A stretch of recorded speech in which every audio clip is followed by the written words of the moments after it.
All right. So with that, does anybody want to kick us off with any particular questions that they might have? You can either unmute yourself and raise your hand or just start chatting, or if you feel more comfortable, you can submit it through the chat and either myself or Jennifer or Stan can read that for you. So don't everyone go at once. Or we could start with introductions if that makes everyone feel a little bit more comfortable. You may or may not know me. My name is Takara. I'm your association manager. I am currently down in the villages. I'm here Monday through Friday. Any other one? Anyone else want to go? I'm Stan Trask, and I'm the homeowner representative on the board. Been on the board since the end of February, and so actually getting to a point now where I think I might know what I'm doing, but not to the extent that Steve Bay knew what he was doing. But I'm not sure anybody will ever get to that point. But yeah, having a lot of fun, and it's interesting all the time. So. Well, Steve did have 4 years under his belt, so you'll get there at some point, whether it's 4 years or not. That's a lot of time. I'm Jennifer Mahaffey. I work for Taylor Morrison, but I serve as your declarant board president during the declarant period. And I actually have been with the community since day one. So I don't remember everything, but I do remember a lot. All right. Anyone else? I'm Louis Atwood. Lived here about 3 years on the Eagle Dale, and love working or living here. I still work from home, so I'm just kind of curious about what the board does. So, Right. and then This is neighbor. Richard Bowlesway. I live next door to Louis. We just moved in. Been here about a year. So just want to see what's going on and how the process goes. Welcome. Nice to meet you both. Well, Louie, I know you, but nice to meet you. Welcome to the community. Bill, you're next on my screen if you want to jump in and introduce yourself. Bill Pate. I am the current chair of the Budget Advisory Committee, and I'm just here to keep Stan company. Next on my screen, I see Doug. So, Doug, if you want to introduce yourself. I'm Doug Carmen, lived here since December, so short timer in the neighborhood. You just met Dick, and he and I have known each other for probably 30 or 40 years. I'm interested in seeing and learning more about the board, see whether I would want to step up or not. Well, thank you for joining us today. And then the last person I see is Kathleen. Kathleen, do you want to unmute yourself and introduce yourself?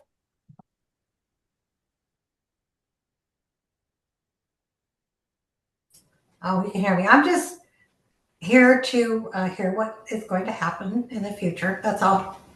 I have no comments. Okay. Thank you. Well, does anybody have a question that they would like to pose before we kind of just let Stan explain maybe his experience in the last couple months of what he's experienced? No. I don't have any specific questions. Okay.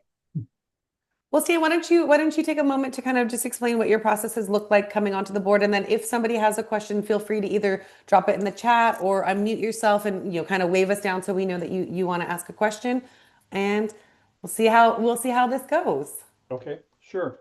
Well, I'll just give you my my thoughts and on what being a board member has been like since the last 5 months. And I know before I came on the board, there was a lot of conversation in the neighborhood and within the community that oh, what do you want to run for the board for? That you don't really have a say, and Taylor Morrison is going to decide everything, um, and I would tell you that my experience over the last 5 or 6 months has been anything but that. The board really has been making, and I think in the past has always made decisions very collaboratively. Um, uh, Jennifer is very, very good at listening to the homeowner representatives and hearing our side of any issue. And certainly, keep in mind that this is a declarant controlled board. So if it really came down to it, the declarant has 3 votes on the board, and the homeowners will eventually, with this next election, have 2 votes. So the declarant is always going to decide any major issue, but rightfully so, because they have a major investment in this community, and they're only about 50% sold. So they have another 400 homes to go, and their mission is to sell houses here. So, there's always going to be some level of oversight by the declarant to make sure that, what's being done by the board is in the best interest of them selling houses. However, I think they balance that very, very well with having the community and all the homeowners' interest in mind as well, so because again, I was a little bit concerned about that, but my concerns have been eased, and I have no concerns in that respect now after being on the board for 5 or 6 months. I can also tell you that for those of you that have seen the board of directors outline for the job description, does everybody got a copy of that? Nobody's seen that? Okay. Takar, do you think maybe we should put that up? Yep, give me 1 second to pull it up and I will share my screen once I have it ready for you guys. While she's putting that up, I will just tell you that this board runs a little bit differently than HOA boards that I've participated in the past. And the directors on this board are a lot more active from a daily standpoint in controlling what goes on and decisions that are made. So you're going to find that there's a fair number of meetings that you would have to attend as a board member. Every other week on Thursday, we have a board check-in meeting with Jennifer and Takara, and you'd be required to attend that. Usually it might be about 2 hours. And then quarterly, there's also going to be meetings with all the different committees. And then that's usually in preparation for the the quarterly board meeting that we have. So, but on a daily basis, a lot of emails, a lot of communications go back and forth. I think there's very, very little that happens in the HOA without some type of communication going out, and that communication is always routed around to the board members as well. So a lot of emails to read, a lot of emails to respond to. When we have these meetings, there'll be some time you have to spend getting ready for the meeting and time after the meeting for follow-up. So in the job description there, where it says the average time commitment of about 20 hours a week, that was originally a estimate that was put together by Steve Bay, who had been doing it for 4 years. And I have made the comment on one of these different meetings before that I think that's an actual pretty fair estimate on what you can expect to probably need to spend to stay fully up to date and aware of what's going on. There's going to be some weeks where that might be, 12 to 14 hours or 15 hours. And there may be some weeks where it could be 30 hours.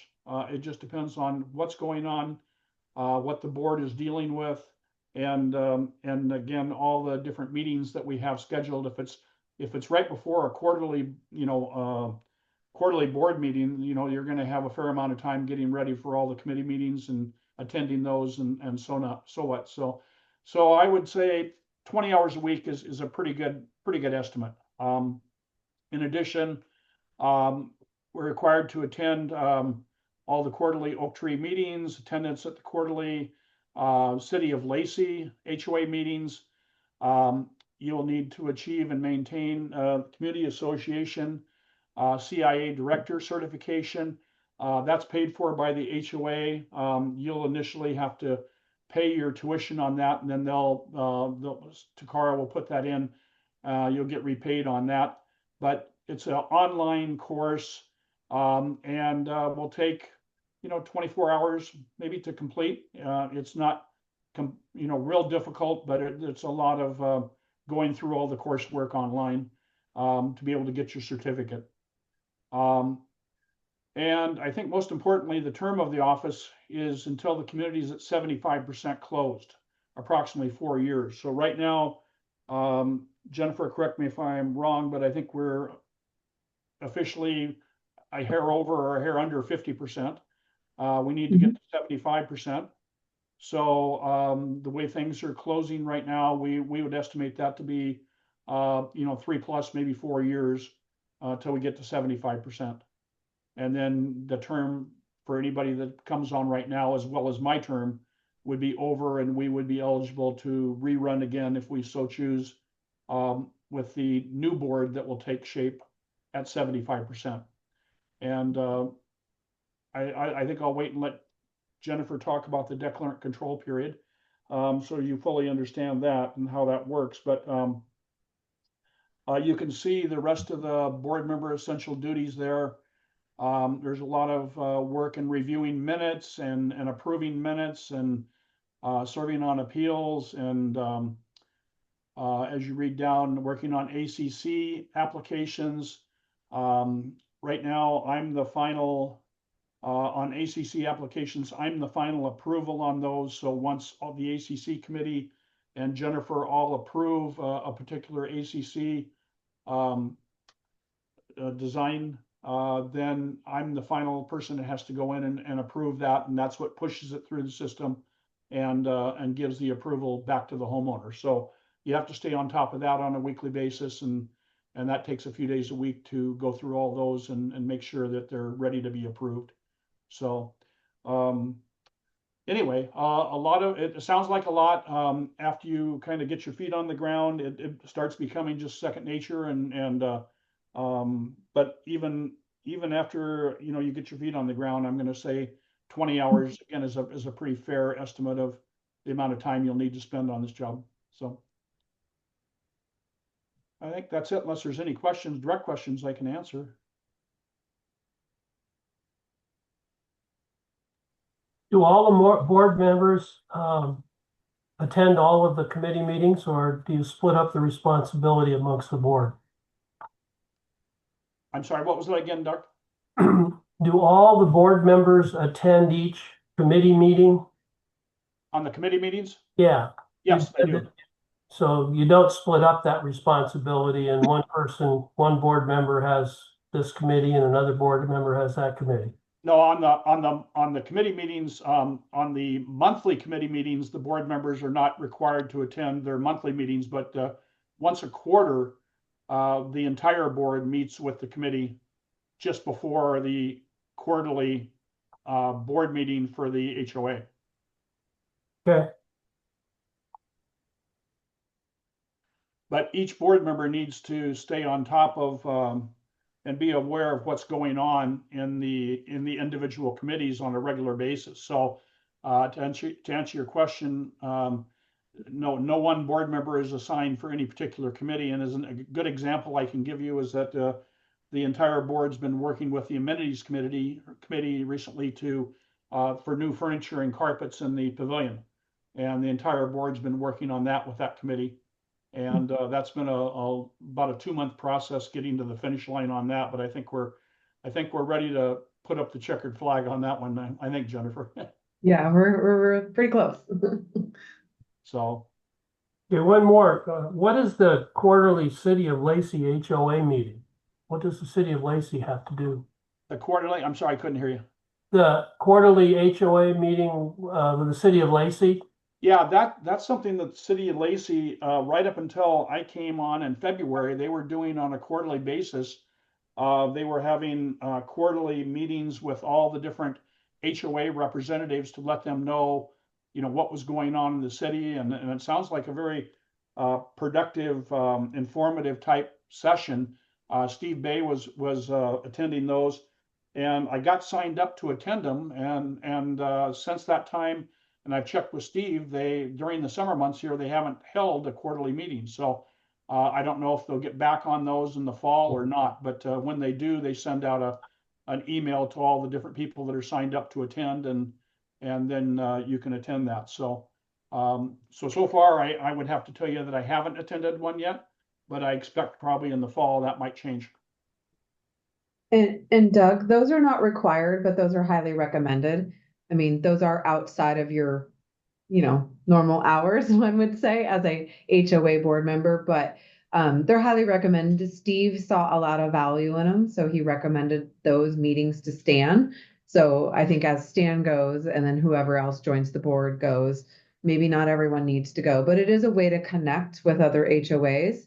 It is a way to connect with City of Lacey and Thurston County resources. So, just to kind of iterate on that. I'm going to talk about I'm going to backtrack a little bit and just fill in some stuff on Stan's points because he covered the bulk of the stuff. So, so the term. So yes, these terms right now will go to 75% of the units closed, and that will completely be dictated by the rate of sales. And so that could take, 3, 4, 5, 6, depending on the rate of sales. So we're always in flux. We're always planning ahead for that. If someone decides to join the board and circumstances come up or they realize it's just not for them, there's always the documents do allow for resignation. So I don't want anyone to feel like, I'm completely locked in. What the heck? This doesn't work for me. If that were to happen, say Stan decides in 2 weeks from now, he's like, you know what? Not for me. There is a process he can resign, and there is a mechanism through your documents of reappointing a vacant position. So it's not an end all, so I don't want anyone to be discouraged by that, but we just want to be upfront about like what your documents do say, because that's my job. And with the board's job is to set you up for what it would look like as a full homeowner run board and how your documents do function. So those are the guidelines that we work around. Um, and so, yeah, it sounds like a lot of meetings. And to Stan's point, he's not wrong. Some are longer than others. Some are easier than others. It is a very active community. And I think a lot of people are surprised on some of the tasks and the items and the business that we wind up doing sometimes, and the requests that we get that do require some research or lots of thought before we even roll anything out. Just when you think you're close to the finish line, someone like pokes a hole in a theory or brings up a really valid point that we kind of go, oh, well, shoot, we should probably think about that. I'm going to go back a little bit further and talk about board composition, because I think we've received a lot of feedback over the years of like lack of transparency in this. So you'll only usually see me. There are 2 other Taylor Morrison board representatives that sit on the declarant board. They are like passive board members. They are currently 2 other people in my land development department. I just like Ben Blanchard and Crystal Fletcher. They're on your meeting minutes. They're there. They may rotate as people come and go through the company, but they're silent partners, so to speak. Pretty much it's me that is at your meetings, doing your board stuff. So that's pretty standard. I've been in this position going over 12 years now. That's been pretty standard. A lot of other builders actually do that as well. Some other builders don't even have a dedicated HOA person. They'll have people in their land development department set up their HOAs. So, but Taylor Morrison actually has a lot of HOA managers or HOA departments within their different national divisions. So 2, 3 Taylor Morrison board members, but you'll pretty much only see me. So when you say 2 board members right now, it's Stan and myself, and then we'll have another homeowner join. So it'll be the 3 active members, but that will make up a 5 whole person. The declarant does have the majority, to Stan's point earlier. I don't like to pull the declarant card, and I've actually never really had to pull the declarant card where I've had to be like, nope, this is what we're doing. I've only been put in that position once. And but I don't like to do that. That's not Taylor Morrison's philosophy either, and it's never been my personal philosophy. We like to have homeowner involvement. That's why we have a lot of committees. We felt like it was really important for Oak Tree to have a lot of committees and a lot of homeowner involvement. However, unfortunately, with that, I think with homeowner involvement, sometimes there's disappointment because people feel like, well, I'm involved. That should automatically give me what I want.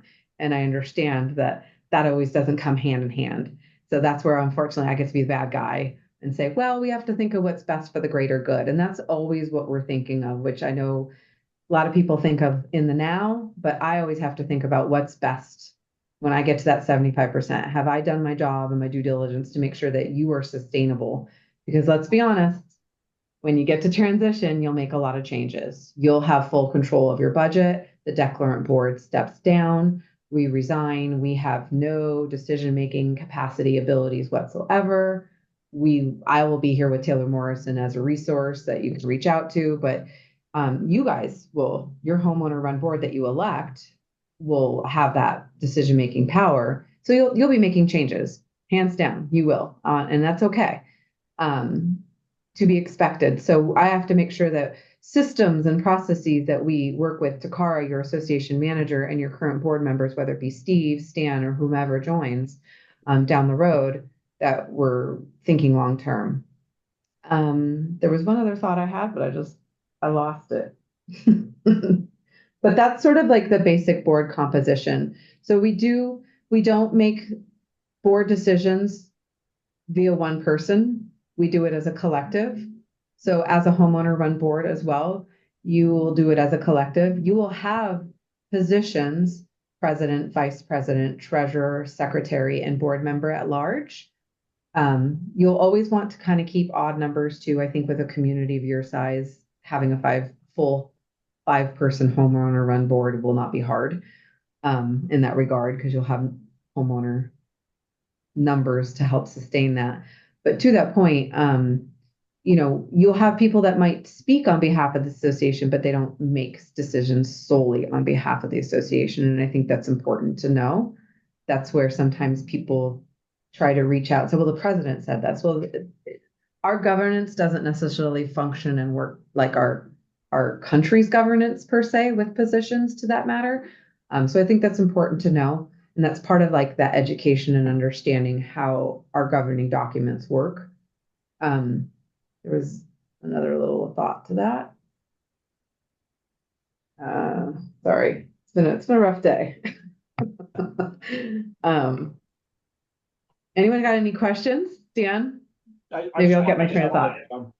One thing that you kind of touched on that was perfect timing, because I wanted to add that another thing that the board members, the homeowner board members do, is we hold board office hours. And right now we're doing that twice a month. And we do one a month that is a earlier session around lunchtime, say 11 to 2 or something like that, 12 to 3. And then we do a second one during the month that for people that work or can't make it to the early session. And we'll do that from like 5 to 7, usually during the same month, maybe a week or two apart. And during those board office hours, that's an opportunity for the homeowners to come in and talk to the resident board member and bring any issues or problems they have, and get advice. It's kind of a mix during those sessions.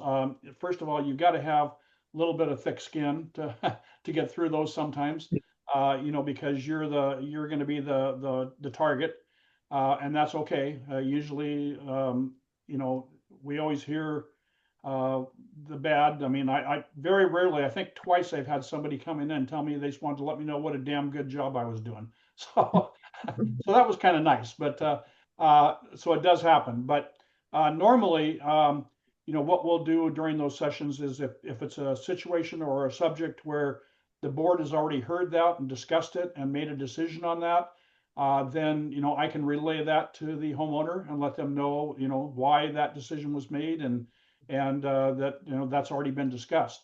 But if it's something that the board hasn't discussed, usually then we will recommend that the homeowner put that question through the portal, whether it's an ACC issue or whether it's a board issue, and then that way the entire board can discuss that. And as Jennifer just mentioned, we don't make decisions. When I go to office hours twice a month, I'm not there to make decisions for the whole board. I'm there to, after that office hours is over, I write a report and I send that to Cara and Jennifer, so they know what went on and what types of things that the board is going to have to take up. And usually we'll take those subjects up at our board check-in meeting every 2 weeks on Thursday. That's when we review those and go through and talk about that. So again, there is the office hours. The way Steve and I were splitting that up in the beginning for the first couple months, Steve and I were doing those together, and I would anticipate, mainly because I wanted to learn from Steve, and he was a great asset to have there. So I anticipate that whoever comes on the board here in September, we would do the same thing and probably attend those office hours together so they can learn as how that happens and what they need to do. And how to write the report after the office hours is over. But then ultimately, Steve and I split those up to where one of us did, the early one and one of us did the late one. And that way you only have to do that once a month and it doesn't become cumbersome with trying to go down there twice a month and do that. So I think eventually we'll get back to that and it won't be as much of a burden for anybody having to do it twice a month. Any questions on the office hours? But that is another responsibility we have that I forgot to mention the last time around. No? I Okay. was just gonna say, it came up in other committee conversations about splitting the duties. And at some point, some things probably could be split up, but I think it is important. The reason why we attend everything is everyone gets to hear the dialogue.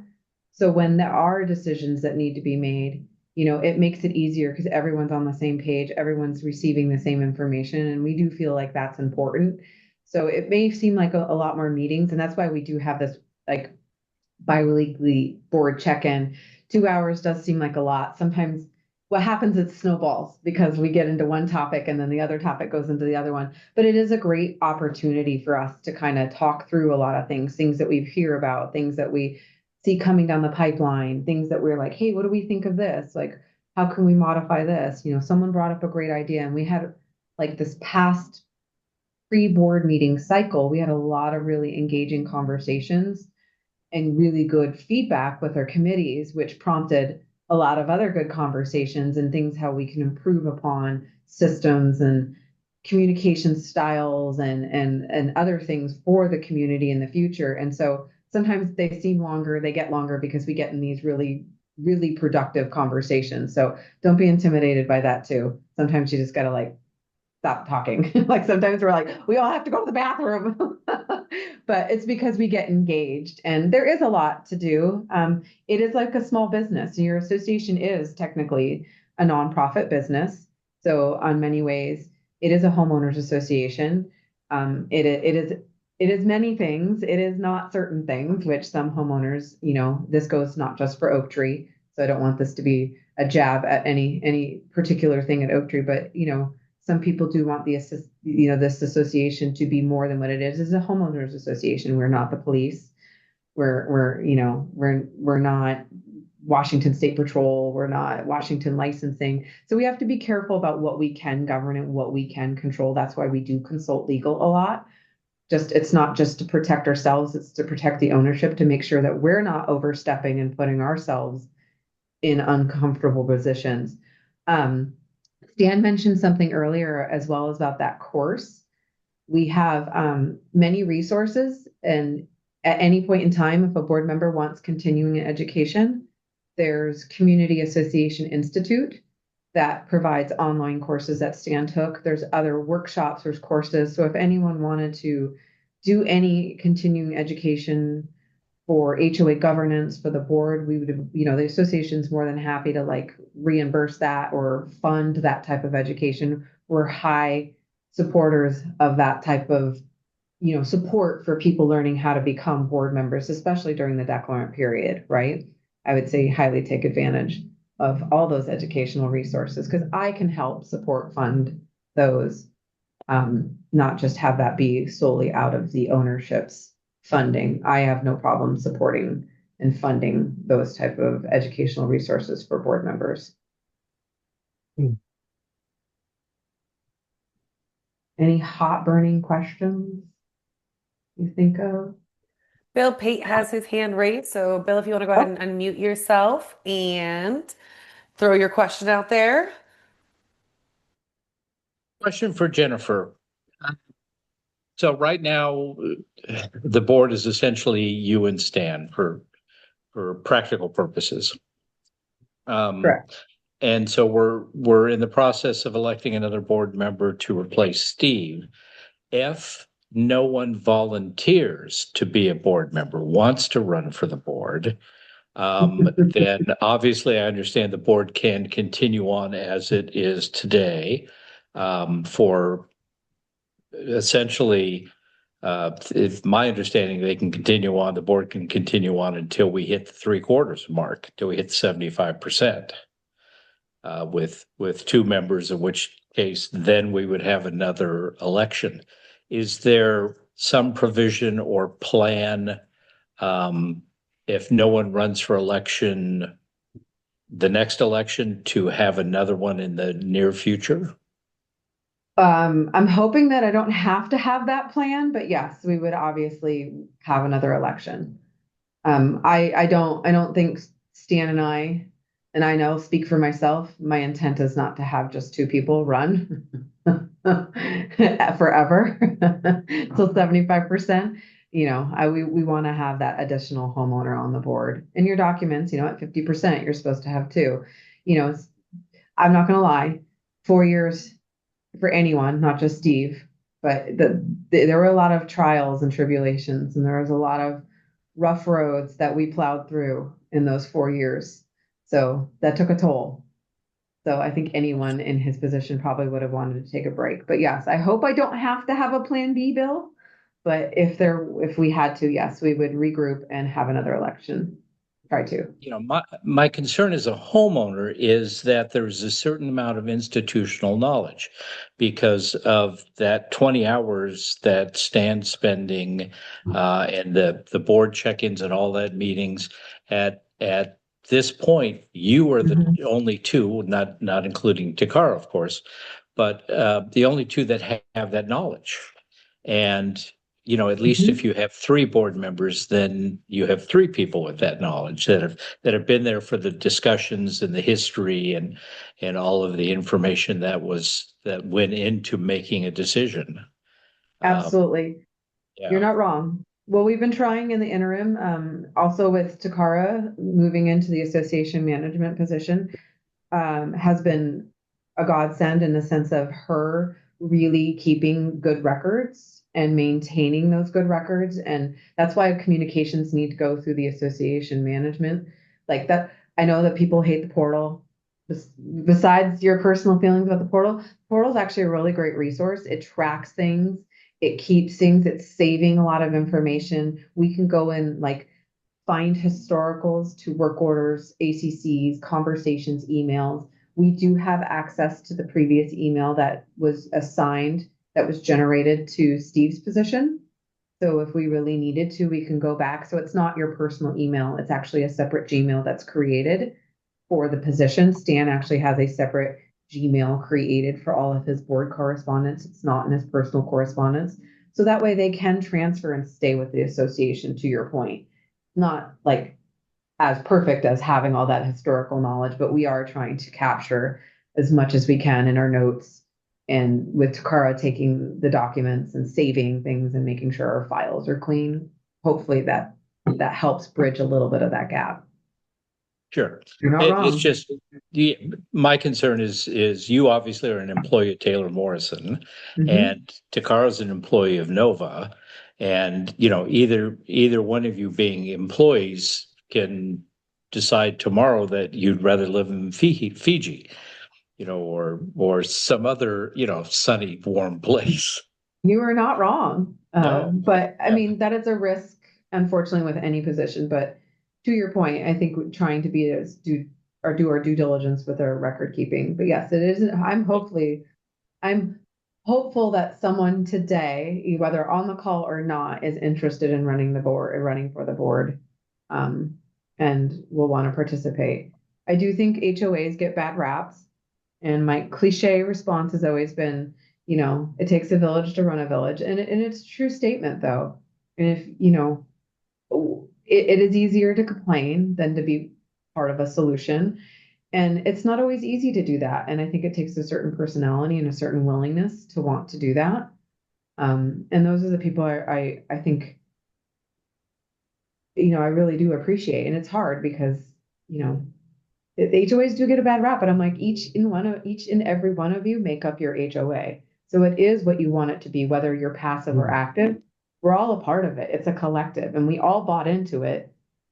I say we because I bought into the position myself. I mean, I bought into the HOA world when I accepted this position. I knew nothing about HOA when I started. My parents were like, what are you doing? But I saw an opportunity with a company for growth. So, here I am 12 years down the road and, I've accepted the HOA. And when you bought your homes, you bought in knowing that you had an HOA and you know that there was pros and cons to it. So I think it's kind of a little bit of getting to more of that mentality instead of having it be, it's such an easy entity for it to get a bad rap. And I think that's unfortunate because I do think there's a lot of benefits to it.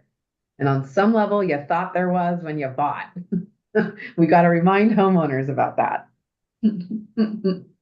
Jennifer, assuming you have a handful of people here who want to run for the board, what are the next steps and what's the timing? Cara? I had a feeling you were coming down on that. So our filing period officially ends next, I think it's Friday, the 7th, August 7th. Let me just double check my calendar. I believe, sorry, Thursday. It's the 7th is Thursday. So anybody that is interested, we ask that you send in your name for the hat. And then from there, the next thing that we would do is we would hold an informative town hall session as we did with Stan. We are going to be doing it very different this year. We did get some feedback on ways that we can improve that. It's going to be more of just an introduction to the community. You won't have to feel like really hard hitting questions about something that you have no visibility to. It's just an opportunity for you really to share your experiences and what makes you qualified for the board. And it's really just an opportunity for you to mingle with the community, for people to ask, one-on-one questions that are about your stance for the board. That would be the next thing. Again, dates are going to be really tentative. Go for it. Jump on in there. I just want to say, for those of you who may have attended the other one where Stan participated in, we don't want it to be where people come and air their dirty laundry or have grievances with the board HOA. It is really a meet and greet style. Like, people need to get to know who their homeowner board representatives are. It's not how are you going to keep our assessments down and how are you going to manage the budget, because you don't know. You don't have visibility to it. You don't know that mechanism. You don't know how all these decisions are made. You don't have the experience to speak to those things. So we are hoping that we're going to communicate it, set it up so it's just definitely, much to Kara's point, a more casual, just come and say, hi Doug, what do you do? Do we have common interests? Like, what's this about? Who are you? Like, that kind of thing. So just for those who may have attended the last one where I think it got a little heated. I wasn't there, but just we're not going to go there. Yep. Oh, So fun, Jennifer, it was fun. Yeah, Stan's like, yeah, fun. again, we got some feedback, so we're making changes. Okay. So that would be, that's the next thing, is that we would, again, all of these dates are going to be tentative to what we have as far as homeowners applying. If we don't have anybody, and Doug, to your point, yes, there are multiple people on this call, but it does not mean that each one of these individuals are actually interested or tossing around the idea of running for the board. So again, all of this information is going to be tentative based off of if we get actual people interested in participating. Because if we have no candidates, this is all obsolete and we start over and we try again. So, um, so the candidate filing period, once that's closed, then the next thing would be that we would meet with those individuals that are interested. We would kind of go through the guidelines of the campaign so that there was clear understanding from each of the candidates, what is allowed, what's not allowed. Then we would go and have we would, like I said, we would have that town hall, and it's more just a meet and greet. I think that's a better term for it than town hall. So we would Yeah. we would have that, and then communication would start going out to the community, reminding them to vote. Legally in the state of Washington, we are required to produce a physical mailing that goes out to all homeowners, which, as you can imagine, costs money. So we are really mindful of the fact that we want to get a lot of interest, regardless of how many candidates we have. So with Stan's to Stan's point, we did have two original candidates. One did drop out, so it was still just Stan on the ballot. And we still have to make quorum for any election, which is 25% of the ownership. So, we would start communicating, reminding people, because even if there's just one person, to hold official business, we have to have that 25%. And we obviously want to make sure that we don't have to redo this with a financial burden to the association should people not participate. So everyone kind of keep that in mind, that that's something we have to take into strong consideration as we're planning these timelines.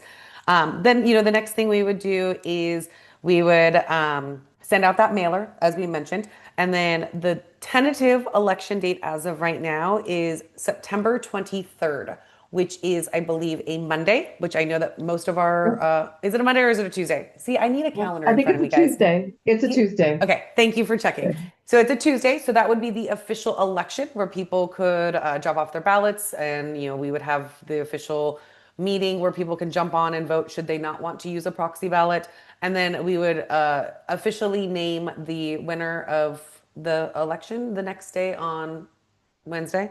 Did I get that right? Yeah, the Wednesday the 24th. 24th. Thank you. So that's again very, very tentative timeline as of right now, because again, if come next week we have zero people that have put their name in this ring, we kind of keep the process kicking it down the can a little bit further down the road until we've browbeat you guys enough to consider running for your board. Just kidding.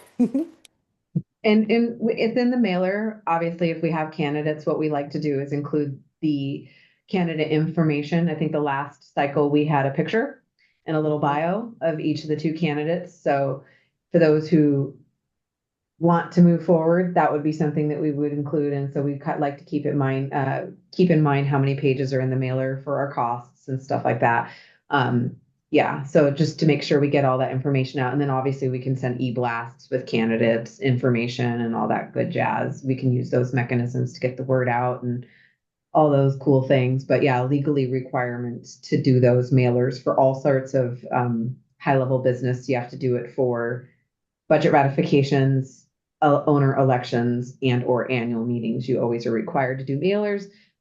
And that may change in the future because there's some new laws that are passing that we actually may need to do that for meetings too. So down the road, we're taking that into consideration for future budget planning. But that's that process. Any questions for that? And also, Doug, did that clearly outline for you? Did that answer your question efficiently? Pretty much. The only other thing is at some point we want a resume, right? I'm sorry.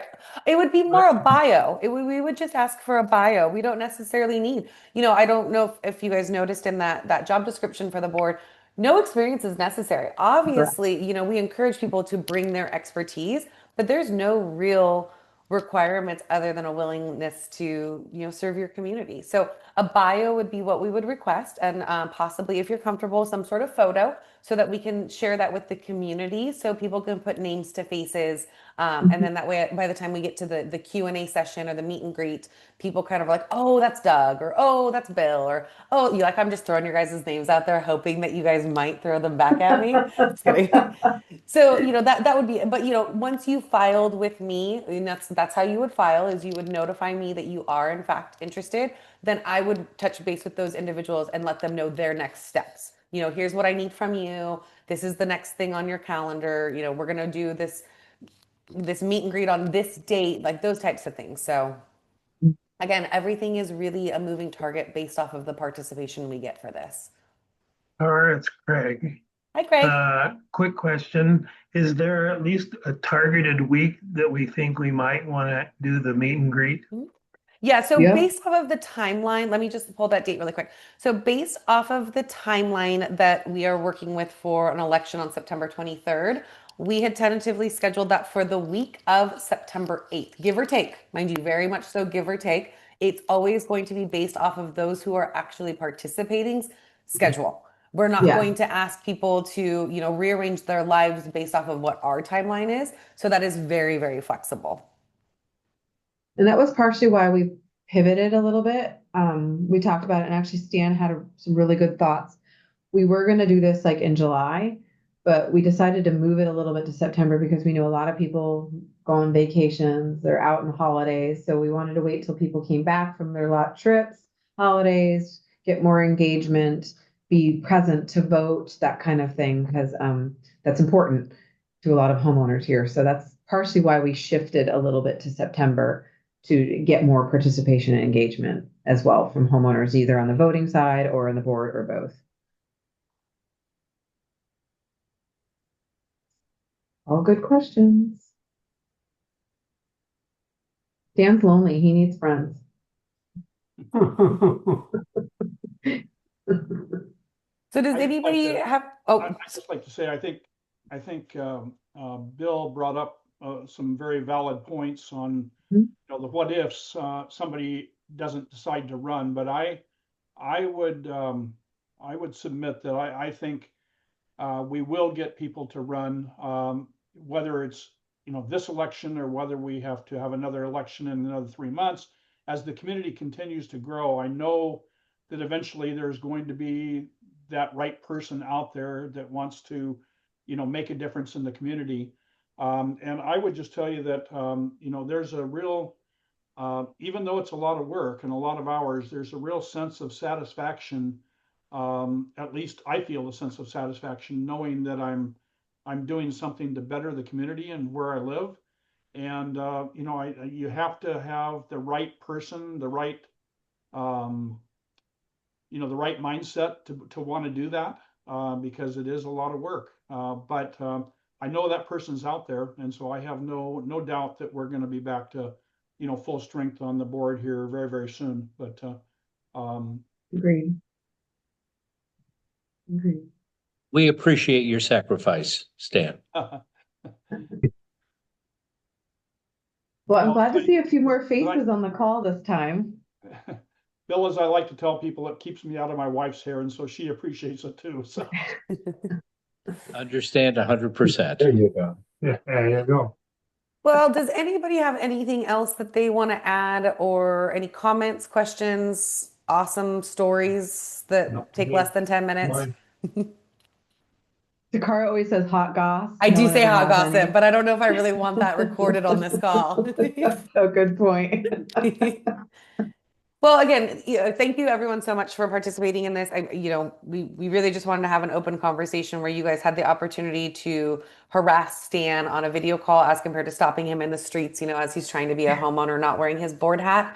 But if you guys get off this call and you guys realize that you've thought of something that you wish you had asked or said, don't hesitate to reach out to me. I can forward that conversation on. Please be mindful of Stan being also a homeowner in the community. So when he is out enjoying his life, not wearing his board hat, please let him do so. Let's not add to that 20 hours a week time requirement by stopping him while he's out walking and enjoying. But again, I'm also here too. I'm here Monday through Friday. You can always pop down. I can try to answer as many questions as possible. If I can't answer, then I can also facilitate that conversation with those individuals that are on the board. Absolutely. Thank you. Dan? the last thing I just want to mention is that I think my next office hours is after the April, or excuse me, August 7th date. However, and I'm going to be out of town all week next week, but if somebody has follow-up questions or something tomorrow or over the weekend, that you want to, burning question you want to ask, and makes a difference in your decision-making process, reach out to me, because I'll be around through Sunday, but then Monday morning I'm going to leave town and be gone for the rest of next week. So I will be available tomorrow and through the weekend, and you can shoot me an email. And I don't know if everybody has my email address. Is it out there, Takara? No, we Takara can don't. help. We don't No, typically my publish it, but my board I- member email. yeah, we typically don't publish it because we ask everyone to push everything through the portal so that there's no one Yeah, person okay. works in a silo. However, I'm more than happy to give out your personal cell phone number right here, right now. I'm just kidding. I'm just kidding. I will say Steve Bay also said that if anyone is interested and wants more information, and if Stan's not available, he said that Takara can share some contact information with anyone who wants more perspective of his participation and his time on the board as well. He offered up that we could share that on the call today too. So if anyone wants that, Takara can provide that as well. Giving out everyone's personal contact. Yeah. Throwing them out there, just like confetti. Everyone gets it. You get a cell phone number and you get a cell phone number. All right, guys. Well, unless there's anything else anyone wants to say, I don't want to take up anyone's time just sitting here looking at all of your gorgeous faces. So with that, I'm going to go ahead and stop recording. And as we mentioned, feel free to send over any questions or comments that you might think of after the fact. Thank you, everyone. Thank you. Thank you. Yeah, Appreciate it. appreciate it.